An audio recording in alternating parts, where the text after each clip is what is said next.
Welcome to Let's Be Well Together podcast. We are your wellness check-in team. Join us each week or when you can. We enjoy exploring wellness concepts and reminding you to make time for wellness. This is episode 55. We hope our territorial acknowledgement improves allyship with Indigenous people within a reconciliation process. We're on the Haldimand Tract, located on the traditional territories of the Neutral, Anishinaabe, and Haudenosaunee peoples. We acknowledge the presence and traditional knowledge, laws, and philosophies of the Indigenous people with whom we share this land. And welcome back to another week of Let's Be Well Together. It's Sammy and Sheila. Hi, Sammy. How are you? I'm great. How are you? Good. So you brought this article Yes. that you saw on the record called A Valuable Lesson in Organization.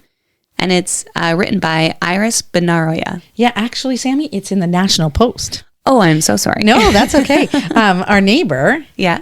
isn't there right now, and so they just asked me to collect their paper for them. Yeah, so she says, you're welcome to read it. So I was reading through, and I find that when I'm reading online, you only read, a few articles. Yeah. When you're looking at the paper, you actually are going through and you read the whole thing. And I was like, this is so interesting. We should tell our listeners. Yeah. Yeah. So it's basically a decluttering idea. And it's saying how important it is for your mental health and how it actually benefits you in so many ways. Right. Yeah. So, Yeah, and I know bet. that you are very big at not cluttering too much. Yes, I try. You try? I really try to be like that. I would say my clothes are a different situation. Yeah. I have a lot of clothing and I do go through them twice a year. Like each season kind of change. I go through my winter stuff. At the end of winter, I'll be like, okay, what didn't I wear this season? And I'll try to get rid of it. Okay. However, throughout COVID, it was like a little bit difficult because I was like, have I not worn this because of COVID? Yeah. Or am I never going to wear this again? Yes. Or is it just out of style and Yes. it's just not going to come back? I know. I really find it hard to throw out clothes. Me too. Right? Because you're like, okay, is it just my style right now? Or is it just what I'm doing? Am I not going out to, fine dining or to events, which is the COVID thing? Yeah, exactly. So it's hard to throw out things. It's so hard. And I find I get sometimes emotionally attached to my clothes. Oh. And I'll be like, I remember buying this however many years ago. Or this reminded me of this time in my life. I used to wear this shirt all the time when I would go out to the bar, and I'm like, but I'll never wear that again. I was 19. Yes, it's 10 years ago. Right. So definitely I try to be decluttered. Something me and David actually just recently did. We finally put our shelves into our linen closet. Oh, good. Because when they put on our doors, they made it a little bit smaller because of the frame. Okay. So our actual shelves wouldn't fit in anymore. Okay. So we were just like dreading doing it because we had to do some cuts. Yeah. So we finally did that. So all of our stuff that was like supposed to be in our linen closet was like just shoved into our vanity in the bathroom. Oh, and it was so cluttered. And I just like got so much anxiety just looking at it every day. Yes. And then once we finally got that and it's so nice and just like organized and I'm like, I can open my drawers without things falling out. It made me feel so good. And this is what the article says, that it causes anxiety. Just the fact that it seems overwhelming, that you cannot deal with all the clutter. Yeah. And so it causes such an anxiety that you can't even focus, especially if you're working from home or, it's just really hard to focus on what you need to focus on because of all the clutter. Especially they said in the kitchen, like on your counter. If you just have a lot of things on your counter and it causes... They say it causes brain fatigue, that you actually can't focus anymore and you can't think because there's just too much going on. And so this particular woman was a teacher actually, and she was finding this in her classroom and she was finding her kids like not behaving very well. And so it got to a point where she just couldn't handle it anymore. And so she just got rid of everything. And she said that especially teachers, I do find that they collect things, right? Every time they have books and ideas and they just keep all these things. And so she got rid of everything and she really simplified the colors. She just really stripped all the walls and then she put neutral on the walls. She kept the cork of the pin board. She just kept them the cork neutral colors, and she made a place for everything. So when the kids came, they knew exactly where everything should go and where the art is and where the reading is. And she found that not only were the kids calmer, but they improved, their behavior improved and they learned. Yeah. So she eventually actually stopped being a teacher and became a professional, organizer. That's awesome. Yeah. Yeah. And I actually wonder, because around Christmas time, our house was like pretty cluttered. Oh, there were so many things everywhere. And like, it's not the biggest space, but we had our decor everywhere. Yes. It was really nice. But I wonder if this applies to animals, because we found that Lexi was being misbehaved over the holidays. Oh, interesting. Yeah. She was like eating, had Christmas tags, those little cardboard ones. Yep. Had them on my presents, and I came down one day and like she just Ripped swallowed 7. Oh, just ate 7 of them. Interesting. And I was wondering, I was like, we are a little bit off routine, but maybe it has something to do with the clutter as well. And like she just felt a little like anxious and uneasy. She ripped open cards and ate like a whole card box, like playing cards. And I was like, what are you doing? Interesting. And have you put your Christmas stuff away? Yeah, it's all away. And is she better? She's better. Yeah, she hasn't gotten into anything that I know of.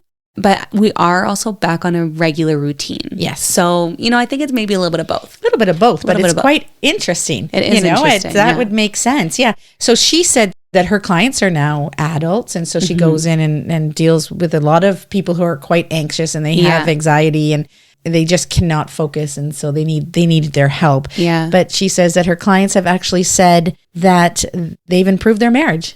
Wow. Because they feel like the couple can be more emotionally connected now that they don't have all this anxiety and they have more rules and you can find things, everything. Right. So she doesn't really follow like the certain strict rules, like the whole different for everybody kind of thing. Yeah.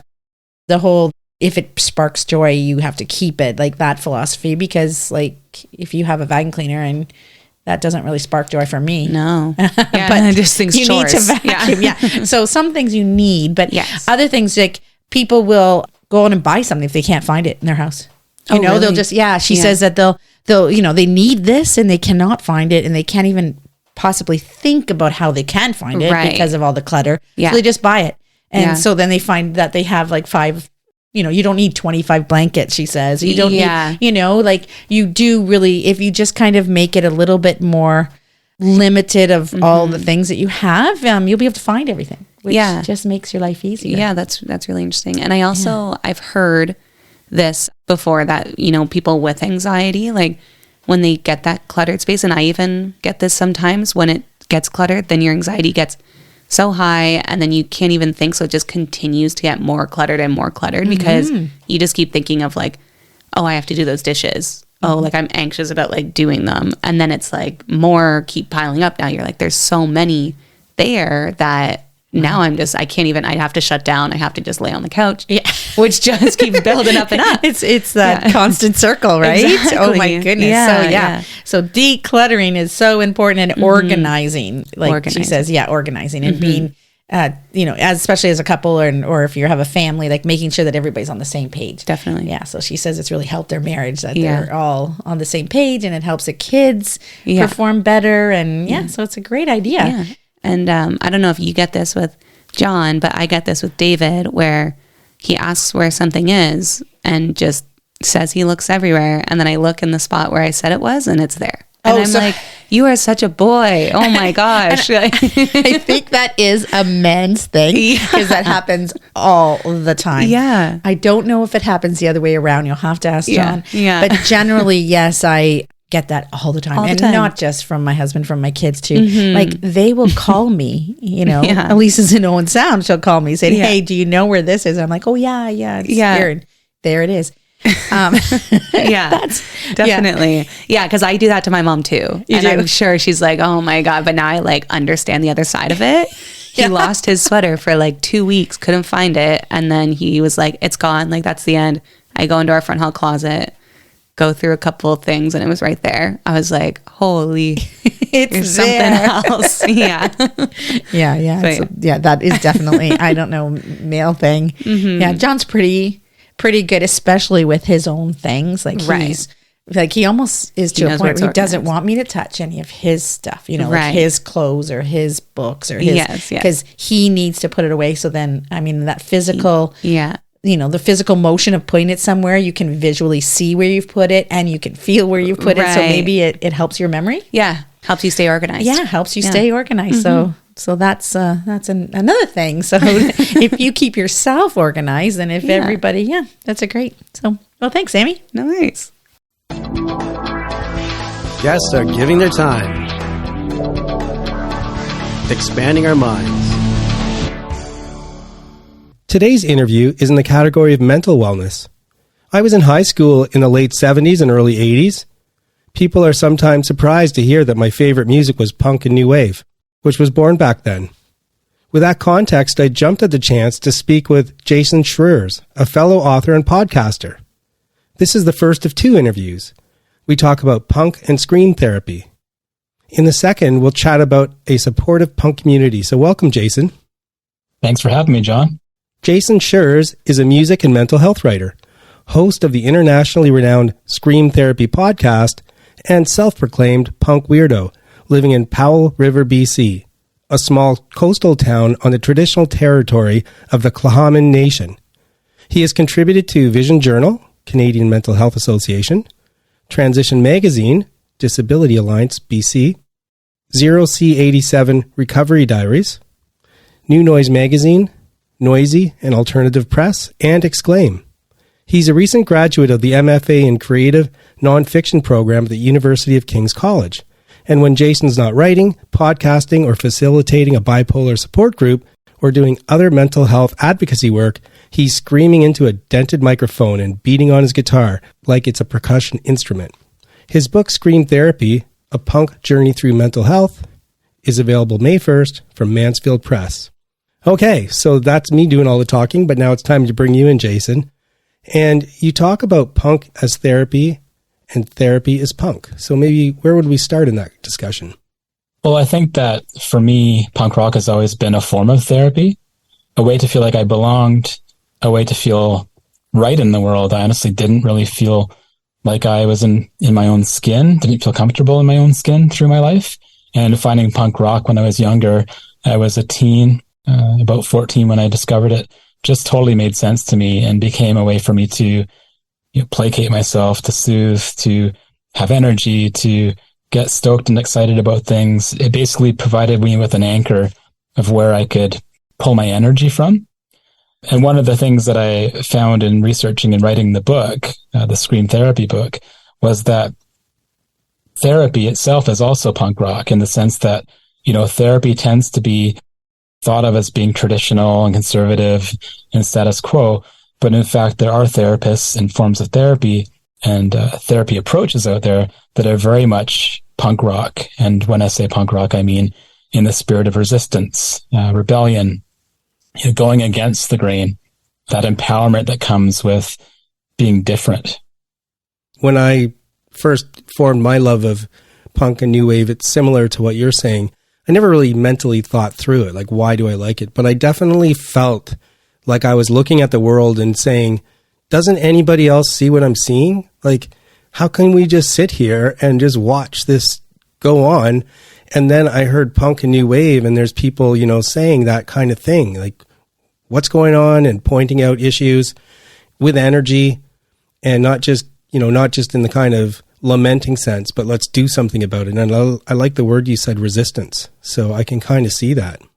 Yeah. And I think that everything I learned it from punk rock. And that includes, learning about sexism and racism and homophobia and transphobia and all these things that are so important for people to learn, especially when they're young.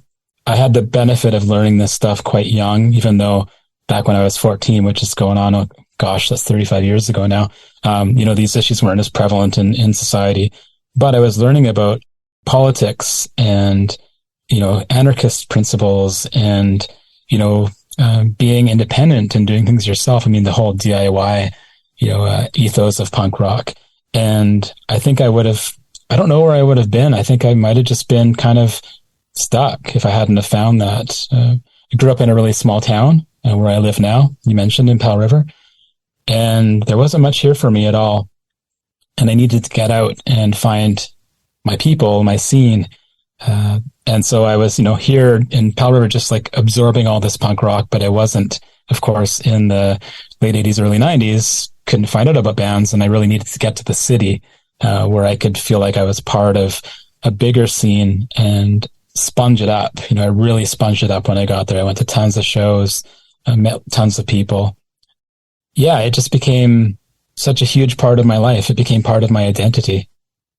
Back then, too, that's something I remember as well, which was I just never got why people were prejudiced against, for example, LGBTQ people. It could never kind of occur to me. And then once I kind of got into punk and new wave, and I'd go to the shows where basically people were just themselves. Like, people were just kind of their authentic selves. And it wasn't even like, hey, you're welcome here. Everyone could just do what they wanted and dress the way they wanted, express themselves the way they wanted.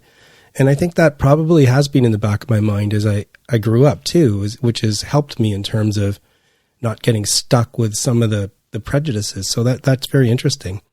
Now, one of the things you mentioned was you talk about experiences with punk-informed healthcare professionals. And I'm just wondering what that is and what it means.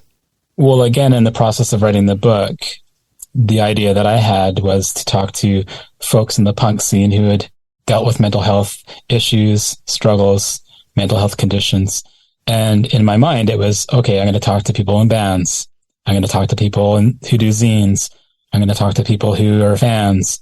And what I quickly found out was a lot of people on the medical side, in the mental health professional side, were also punks. Right. They grew up being punks. And someone like yourself, you said, when you were younger, that's what you're into. And so what I saw was approaches to mental health that were outside of traditional mainstreamity. Mainstreamity, is that a word? Let's make it a word. And people who are doing, what I call punk-informed healthcare. So that would mean, first of all, looking at disordered language and saying, okay, myself, I live with bipolar. I don't use the word bipolar disorder. I don't like thinking of myself as being sick. When I wake up in the morning, I'm a person who lives with bipolar. It's not, it's not an illness, a disease. To me, it's part of my life. So that was a huge one, was looking at the language. And then I started to find out about people who, were really looking at the whole idea of top-down psychiatric model, in the sense that, you've got your psychiatrist who you go to, they say what you are, they dictate, what medication you're going to take. They're going to give you a label, which labels like bipolar aren't necessarily a bad thing, but people are going to be labeled, they're going to be stigmatized, all these things. And what a lot of the folks I talked to in the book are doing, counselors, psychiatrists, therapists, is really bringing it down to, look, there's no hierarchy here. We're supporting each other. I'm a trained professional, yes, but my role in this is to help you thrive and, basically live your best life. Feel as alive as you can with the condition that you've got. And so that was really interesting, because punk rock is all about supporting each other and picking each other up off the floor. And, when you're in a mosh pit, you pick the person up. And this reminded me so much of that and the inclusivity of the punk scene. I would love to go I love my health team. I love my psychiatrist and my therapist, my counselor, but I would love to go to some of these folks in the books practices and sit with them and learn about, their approaches to mental health. Specifically, you talk about loud music and screaming and the effect on mental health. I'm curious about that. Well, that's an interesting one. I mean, there's definitely mixed thoughts on that. My personal experience is that it's totally a release creatively and also mentally. So most of the people I talk to say they'll scream their face off in front of a bunch of people or in the basement when they're jamming. And I feel so much better afterwards. And I do think that is a thing. I also feel like a lot of it could be a coping mechanism. So, you're having these internal struggles and then you can just blast it out. You can scream at the top of your lungs. The question is, how long does that last? I mean, some of the people I talk to, they're on the road for 20 years and they're screaming every single night. One one of the guys I talked to for the podcast was saying, where would I be without doing this? Would I be a horrible person, or is it going on the tour that actually makes me to be a tolerable person? Is kind of that catch-22. All you have to do is yell or break something and you're going to feel better. That's my opinion. Is it always 100% productive or healthy? No, it's not. But, if you get an opportunity to be in a band and scream with a bunch of people at a show, it can only be a therapeutic thing in my mind. And the nice thing about this, in our show, we don't really talk about what people should do. What we like to do is to talk to people like you and say, here's what I do. Here's what works for me. And then people can either try it or not. So some people might be listening to this and go, yeah, I'm going to go downstairs and put on some music and scream, hey, I do feel better. And other people might try and say, doesn't do anything for me. But it's nice to hear the ideas, because then at least we have something to explore. Another thing about that too is that there has been through the decades, concept of scream therapy. There's primal therapy. There's Art Janov, who is doing, he wrote a book called The Primal Scream, where he would put people in a room and they would scream their heads off and beat a teddy bear or whatever the case may be. Okay. With punk rock, the screaming is an informed screaming. It's got a purpose to it. We're screaming because we're rallying together at something. We're screaming because we feel like we have to, that we need to express ourselves in a way that is communal. And it's not just yelling for the sake of yelling. I'm yelling about how, I feel like I'm being judged by this establishment, or I'm yelling because my friends are being called whatever racist slurs, so like it's you're yelling for a reason. It's not just mindless screaming. So that's a really big distinction. As a little bit of a nuance to it, in terms of the music I loved, I never really was big on anything dealing with anarchy. Like I never really got into that side of it. To me, it started to feel like a little pointless, but I definitely like the screaming, in terms of not judging people or not letting the stuff happen that's happening, and basically just wake up and have a look around. And even if you don't see horrible things, at least pay attention. And it's fun too, right? The beat, the energy, it's just amazing. Another thing you mentioned was using mental health struggles for creativity. And so how do you see that?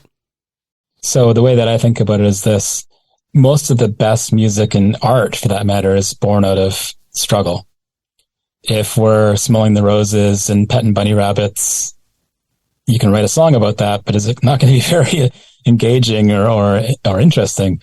So I think that for me, living with bipolar and going through mood episodes, I have mood episodes of depression and mania. They cycle back and forth. And for me, when I'm depressed, I have a lot of introspection and, trying to make sense of my situation and, hard feelings, regrets, shame, sadness, anger, all these things that come with being so low. I feel like I'm gathering up creativity. When the mania comes, when I stable off, then I can get, sort of the thinking part of it done. And when I start to get hypomanic, which means not necessarily a bad thing, hypomanic could just mean very euphoric, lots of energy, then I can create. Then I can go and just have the energy to create and thrash on my guitar and scream into the microphone and, write songs, or in my case, writing, podcasting. For me, I can write tons when I'm feeling high. When I'm feeling low, I can barely even sometimes type. Right. So that's how I think mental health struggles can bear art. Mm-hmm. If someone that lives with general depression and is depressed, most of the time, yes, it's going to be tough for them to be able to express in a way that, let's call it productive. I hate that word, but productive, meaning that they would produce material. But at the same time, some of the most brilliant people and artists have dealt with mental health conditions, and it's not always a thing that's a detriment to people. In fact, I believe that often it can be quite the opposite. The problem is that, if you're really struggling with mental health, you've got to get out of that somehow. Right. If you can't, then you're not going to get a lot of creative pursuits accomplished. Well, just to take one little piece out of what you're saying, it kind of reminds me, there's something I often think of, which is you see a group or an individual come out with just an unbelievable album, usually when they're young and poor and just grinding it out and just trying to make a living and don't have their footing yet. And that album's amazing, right? And the next one's pretty darn good too. And then all of a sudden they get rich and they don't have as hard of a life. It's not unusual for the music to start being less interesting and less energy, So it is, you're right. A lot of times it's the times when we're struggling, when we're creative and those juices flow and we put out stuff that's maybe a little bit more interesting. So just my little spin on things. We also need to be creative in order to feel the most alive, in order to feel like we are of benefit, that we're not a horrible, useless waste of skin, that we're actually able to do something and be creative. So, again, it's like a chicken and an egg thing almost, where, a lot of these bands, these punk bands, they never get popular. They never get, like you said, rich. They just keep slogging along and, they're dealing with their stuff and, it's not easy to be a musician as far as mental health goes. We all know the stories of certain bigger musicians who have died by suicide. The smaller bands, they stay sharp, they stay hungry, they stay, very creative. And I know mental health struggles are a huge thing to undertake. For me, it was the hardest thing ever. I'm 50 now and I was diagnosed 46. I never had anything like this to kind of take the hurdle over in my life. And so you have to have an outlet, and for me, it was punk rock, whether I was listening to it or trying to play it. I'm not very good at playing punk rock, but whether it was screaming in a punk band or whether it was just living life as a punk rocker, living life as a person who can be themselves, can be authentic and can feel like they, that they're doing the best that they can do. The whole idea of not conforming and, we've all conformed, and punk rock sometimes like to say sell it. We all sold out or sell out. But the trick is to live a life that you're feeling as if you're, again, most alive, that you're yourself. You're not having to BS your way through life. What you're saying is just so authentic, and I appreciate it. Obviously, there's a lot of stuff I'd like to talk more about. Unfortunately, we're short on time. There were so many things in what you just said that were so interesting, and I don't want to be dismissive of them, but like I said, unfortunately, there's just not quite enough time to talk more about it. But so thanks very much for sharing, and I think you've packed a lot into a short interview, and we appreciate it. There is a question I ask every guest. Our show is about recognizing different areas of wellness in our lives and the fact that none of us really have time to do the activities we need to foster all the areas at any given time. So we do this mini wellness check-in. So the question for you is, are you currently neglecting an area of wellness in your life? And if so, can you think of even one activity you could do to foster wellness in that area? Yeah, I've got one right off the bat. So I also live with ADHD. That and the bipolar work together in a pretty crushing handshake sometimes. And one of the things I don't do for myself is I never slow down. After a day of flying around doing a million things, I'll plop down on the couch and I'll be right up again within less than 30 seconds or whatever. I don't give myself enough quiet, enough rest, enough relaxation. My system runs really fast. If I'm high and elevated, it runs super fast and I'm just all over the place. And if it runs slow, then I want to get up and do things because I don't want to get depressed and fall into the bed and never get out. So I'm forcing myself to get up. I really need to slow down. I need to read more. I need to relax more. I don't watch shows because I feel like I'm quote unquote wasting my time. Got to do some of these things for myself because I feel like I'm not recognizing how fast I'm moving through the day. I'm just so glad I connected with someone else who likes both punk and looking after mental health and trying to send messages out to help people. So thanks very much for taking the time and sharing your experiences. You're welcome. Thank you, John.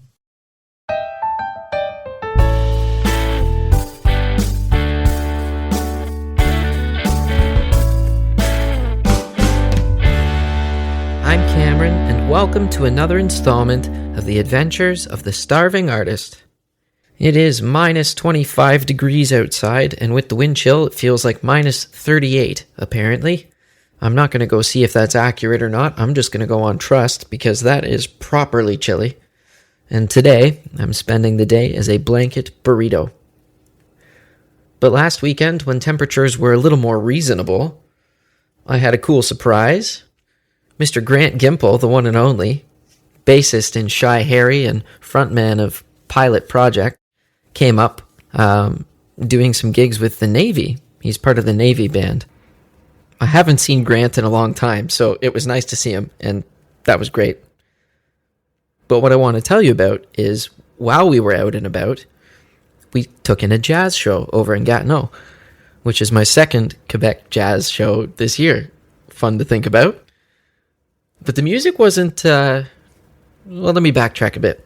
When somebody says jazz show or jazz performance, I'm sure there's all different kinds of music that you might be thinking about.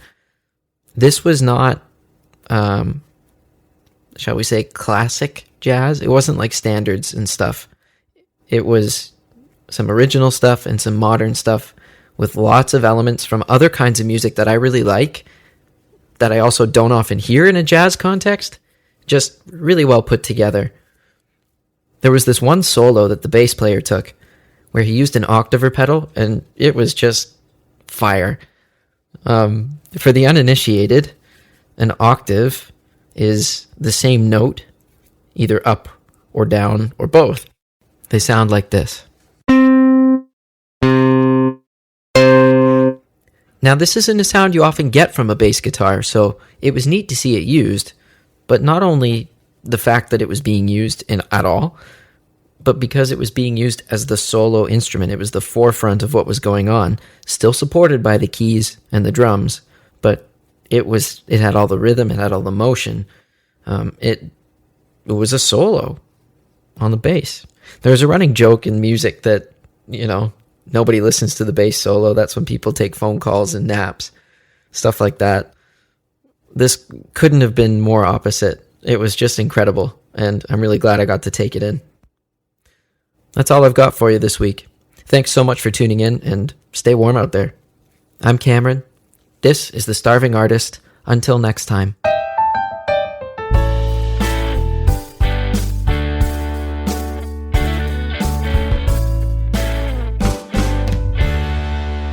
We love our listeners and thanks for joining us. Please help spread the word about Let's Be Well Together podcast. Follow us and rate us on Spotify, Apple, Google, or your favorite podcast platform. Follow us on Instagram at lets.be.well.together and let your friends know about us. Move that body like we're meant to do. We haven't yet talked about volleyball, and I'm here with Hilary Toth. Welcome, Hilary. Hi. And you like to play volleyball. I do, yes. So how long have you been playing it? I've been playing in this league, well, off and on for maybe 7 years or so. But the last time I really played, I was in grade 8. So I played a lot of intramural sports and extracurricular sports up until grade 8, and then I got really into dance, so I stopped in high school. Then I got back into it as an adult, maybe 7 years ago. I was playing on this 4-versus-4 intermediate league. So I was on a team with 3 other people. It was, that's a hard way to start, because it was from 13 to 27. And you're like, here you go. And I've never played volleyball in several years. But it was really fun. And then I've been playing on different skill levels in the league. So I've done intermediate and some rec, which is just below intermediate. I haven't done the advanced or the expert or whatever, because I'm not that, and that would be very hard for me. Then I've done 6 and 6, and then also 4s. Amazing. So what are you doing right now? So right now, I'm doing rec 6 on 6. I got called up to play on a team with some friends. We had done the intermediate league the season before, and then I was playing with them in the summer. We did some beach. Right now it's indoor, obviously, because it's freezing. Yes, it's especially freezing today as we record this. Yes, very cold. And how many times do you play in a week? I'm only playing once a week now, but I have done twice a week. I think once a week is better for me, scheduling and stuff, but... Well, you're talking to the second shortest person in grade 9 in his high school. So I never played volleyball. I mean, I did it in gym, but I'm not very good at it. If you go to the gym to play one night, how long would it take? It takes about an hour. There's 3, I think they're called sets. They could be also games, and there's 3 games in a set, or there's 3 sets in a game, and I always get them confused. But you play 3 games, basically, and you play to 25, or you have to win by 2 up to 27. And so usually takes about an hour. Sometimes it takes about 30 minutes to 45 minutes. And then some people play like another game after, so they play their full hour. Sometimes it takes a little bit longer than an hour, but roughly an hour once a week. And do you feel like you get a bit of a workout when you do it? Yeah, that's how I'm getting my cardio right now, which is nice because it's fun. I don't love cardio, so I prefer to do cardio exercises as an activity, like a sport or dance or whatever. I'm not just a person that could just run on a treadmill. Yeah. Well, honestly, I never used to be able to do that. I got into running, so I can do it now, but I totally get where you're coming from. Yeah. So that's a great idea. You find an activity you like. Yeah. And you go from there. Yeah. What time of day do you normally do it at? So it's evenings on Monday. There's several games in a night, so there's a lot of teams in the league. I think the time frame is like 5:30 to the last time you can play is probably your start time is at 9, which means you would end at 10. 5 or the 5:30 or 6 games are kind of early because I like to eat before I play because I'll have come from work, so I won't have time to eat. So I like to have dinner, but then I like to have enough time after dinner before you play. One time I went out for dinner before I played an intermediate game, and we had gone to Bread Bar, so I had just a lot of pizza and then also a bread starter. Right. That was very hard.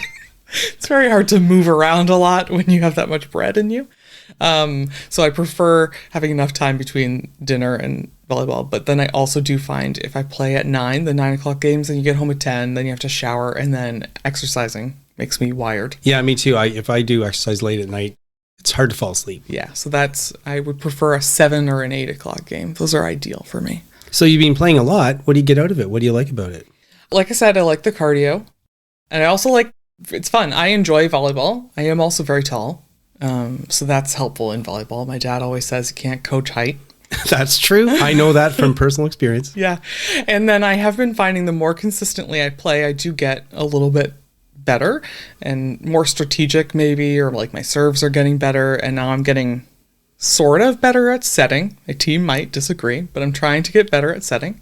So I like that as well. I like seeing improvement. I'm never going to be an Olympian, but it's nice to see how you can improve when you do something enough. Do you do a little practice before the game, or is it just straight into the games? We do warm up. It's not like drills, though. We just, volley, but you maybe pass, try some setups and that kind of stuff. Yeah, to each other. And then sometimes we practice serving, and then I do usually try to stretch a little bit before we play. It's kind of hard to stretch cold, but you gotta. Okay, well, that's great. I didn't know if I was going to be able to talk to anybody about volleyball, so we did. So I appreciate your time. Of course. There's a thought. Popped up while running. Music is such a trigger for me, and I mean that in a good way, like a trigger in a good way.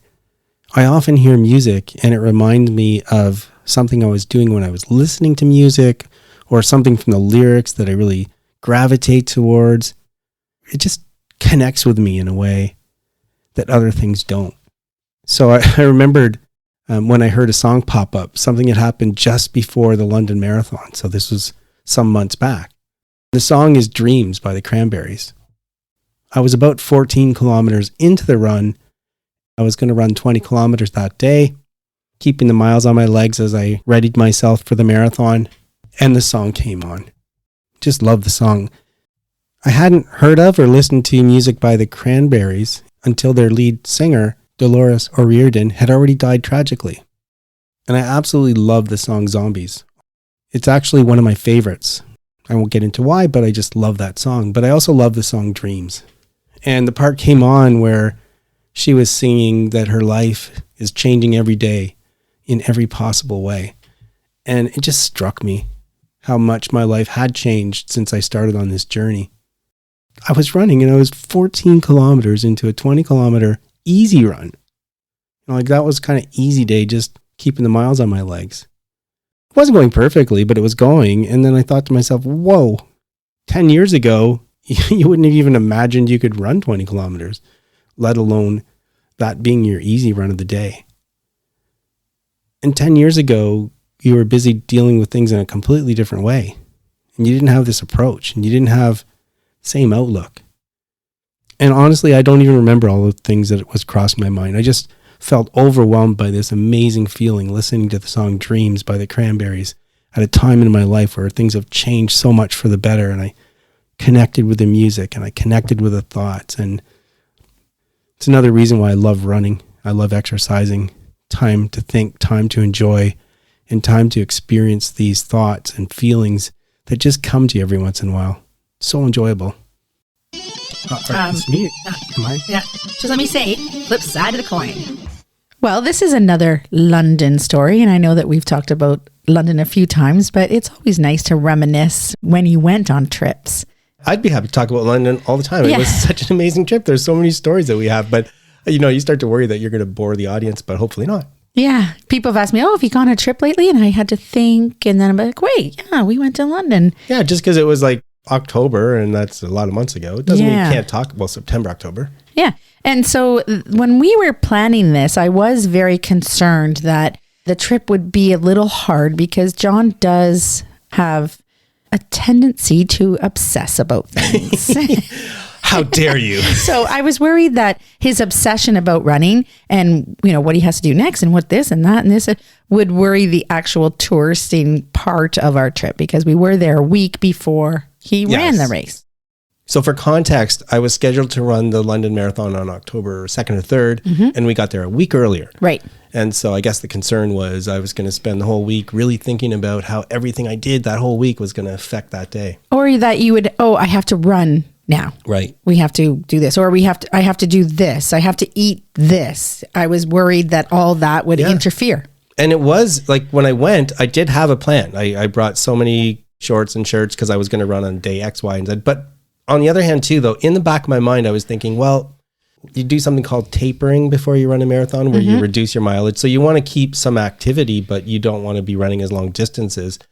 And then I was kind of thinking that if we walked around enough, that maybe that would just be enough. Well, I know that you were thinking all this stuff, but you didn't actually express it. That's probably true. And you have done a few marathons before. So I just expected that this one would be like all your other ones and you'd have all these rules and regimental patterns of things that you wanted to do. So I was pleasantly surprised.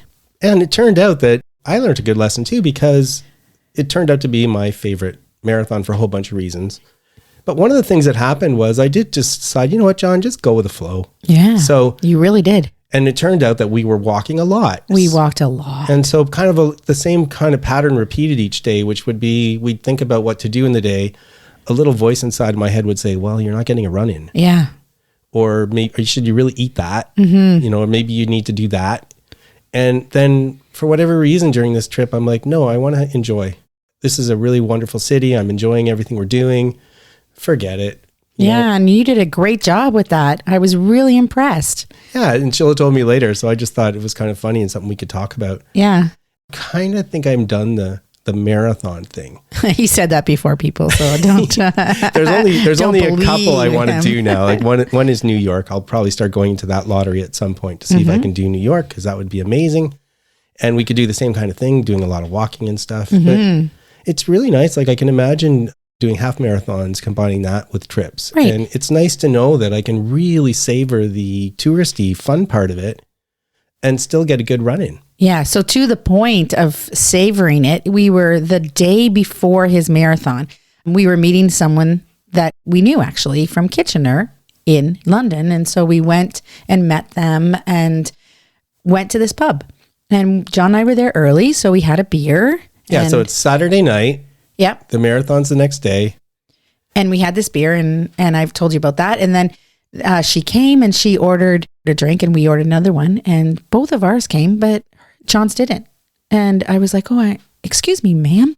My husband's beer didn't come. And then John was like, what? Wait. I'm like, wait a minute.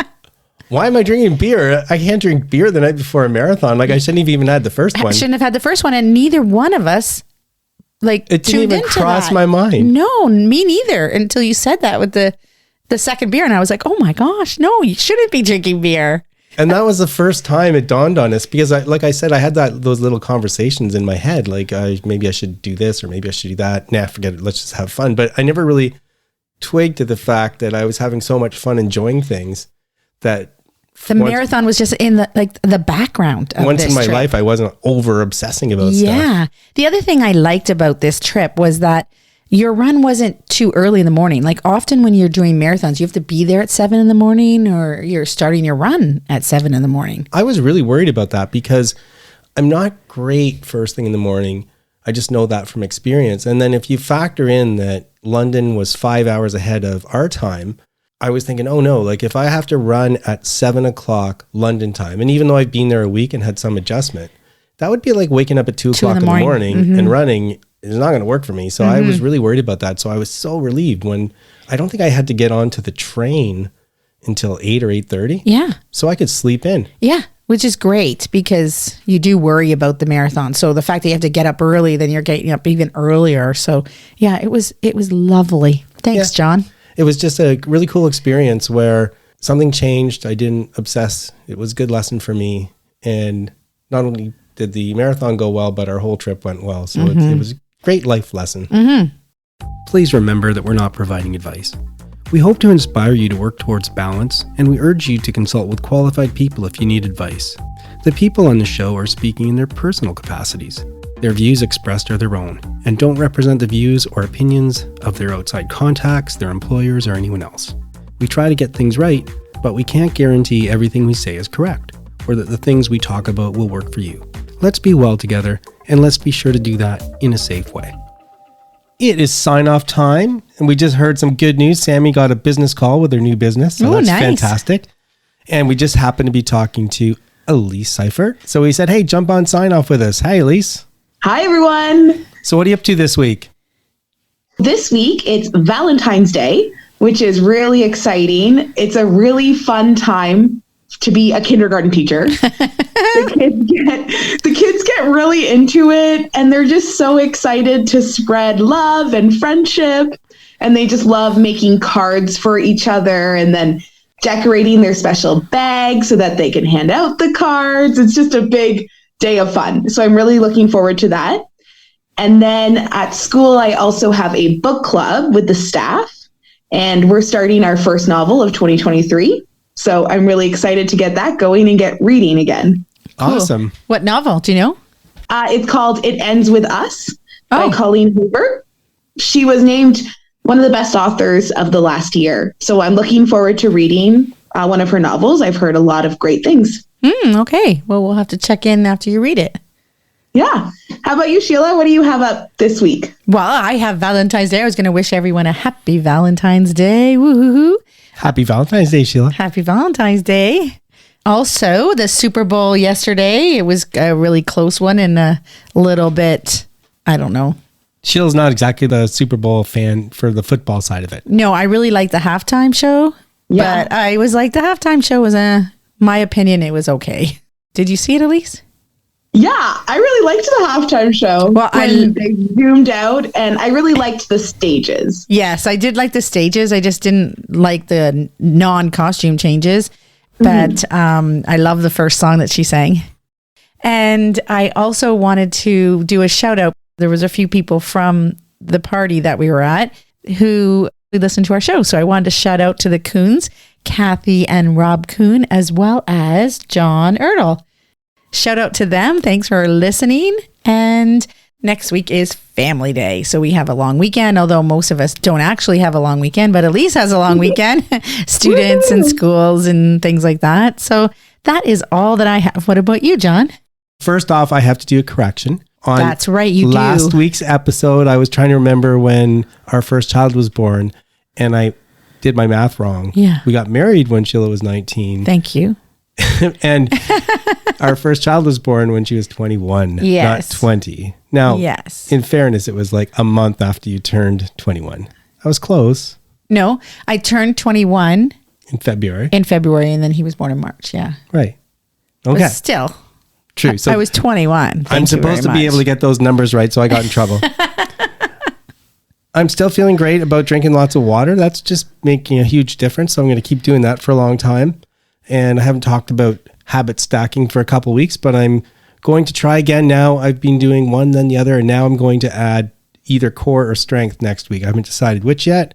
I'm afraid of both, but I will pick one. And strength. And I've got a shout out to Aisha Munir. She was a Move That Body guest a while back. and one of the people who got me into going to the gym in the morning before work, and we're at the same gym, and I saw her a couple times and waved. So that was fantastic. So Very that's good. it for me. So anyone got anything else? Nope. Just sending out love. On Valentine's Day. Okay, thanks everybody. Hope you liked the show, and you'll be back and join us again next week. That is it for today's show. Please try and make wellness a priority. You deserve it. If you feel the need to talk to someone or ask for help, please do that. Accept yourself for the person you are. So long. Adieu. Auf Wiedersehen. Goodbye.